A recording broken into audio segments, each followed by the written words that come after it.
नुकतेच काही दिवसापूर्वी माझे कार्यालयाकडे पोलीस अधीक्षक यांचे मार्फत तडीपारी संदर्भात निरनिराळे प्रस्ताव जे आलेले होते त्यामधील 6 प्रकरणांवर या कार्यालयाकडून कार्यवाही ही झालेली आहे आणि त्यामध्ये 5 व्यक्ती जे आहेत विक्की उर्फ विक्रम श्याम गोयर, त्यानंतर विजय आसाराम फुलपगारे, मेहुल दत्तात्रय चत्रे, निहाल पारस परदेशी आणि मलिक उर्फ मनोहर गंभीर बैसाने यांना एकूण 3 महिन्यांसाठी त्यांच्यावर जे निरनिराळ्या प्रकारचे गुन्हे दाखल आहेत आणि त्यांचे एकंदरीत गुन्हेगारी वर्तन जे आहे आणि त्यांच्यापासून कायदा आणि सुव्यवस्था राखण्यासाठी या ठिकाणी जो धोका आहे त्या अनुषंगानं पोलिसांनी जो प्रस्ताव पाठवलेला आहे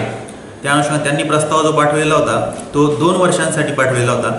धुळे आणि आसपासच्या जिल्ह्यातनं त्यांना या ठिकाणी तडीपार करावं, पण एकंदरीत त्यांच्यावर दाखल असलेले गुन्हे आणि इतर सर्व परिस्थिती बघता त्यांना धुळे तालुक्याच्या क्षेत्रात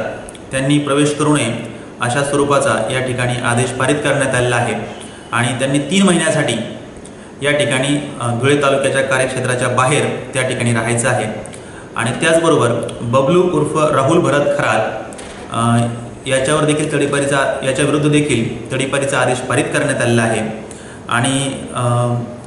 त्याच्यावरती 6 महिन्यांसाठी त्यांना धुळे तालुका, शेजारील मालेगाव तालुका, अमळनेर तालुका आणि पारोळा तालुका या 3ही तालुक्यांच्या बाहेर म्हणजे लगतचे जे तालुके आहेत त्या ठिकाणी त्यांना वास्तव्य करायचं आहे अशा स्वरूपाचा हा आदेश पारित करण्यात आलेला आहे। त्याचबरोबर इतर जे प्रस्ताव आहेत त्या प्रस्तावांवर कार्यवाही चालू आहे आणि त्यावरती देखील नियमानुसार निर्णय घेण्यात येईल। Thank you sir.